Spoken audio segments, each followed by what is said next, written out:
உங்க ஆட்சி எதுக்குங்க சார்? நீங்க உட்கார்ந்து இருக்கிற அந்த சிஎம் பதவி எதுக்குங்க சார்? எப்படி கேள்வி கேட்டாலும் உங்ககிட்ட இருந்து எந்த பதிலும் வர போறல. ஏன்னா இருந்தா தானே வரும். மேக்சிமம் உங்ககிட்ட இருந்து வர பதில் சாரிமா,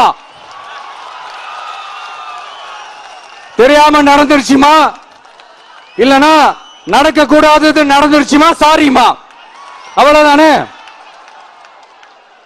இந்த வெற்று விளம்பர மாடல் திமுக சர்க்கார் இப்ப சாரிமா மாடல் சர்க்காரா மாறிடுச்சு.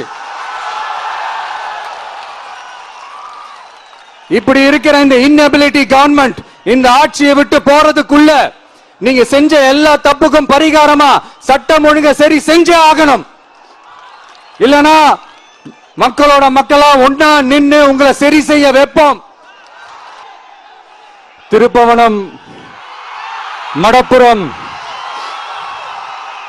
அஜித் குமார் அவர்கள் ஒரு சாதாரண ஒரு எளிய குடும்பத்தை சேர்ந்த ஒரு இளைஞர். அந்த சாதாரண குடும்பத்துக்கு நடந்த அந்த கொடுமைக்கு சிஎம் அவர்கள் சாரி சொன்னாங்க. தப்பு இல்ல, இதையும் கொஞ்சம் பண்ணிருங்க சிஎம் சார்.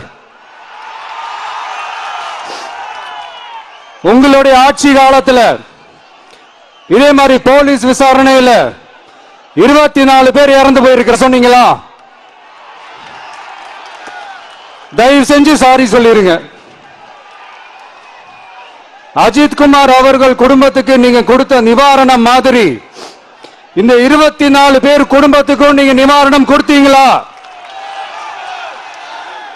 தயவு செஞ்சு நிவாரணம், அந்த நிவாரணத்தையும் கொடுத்துருங்க.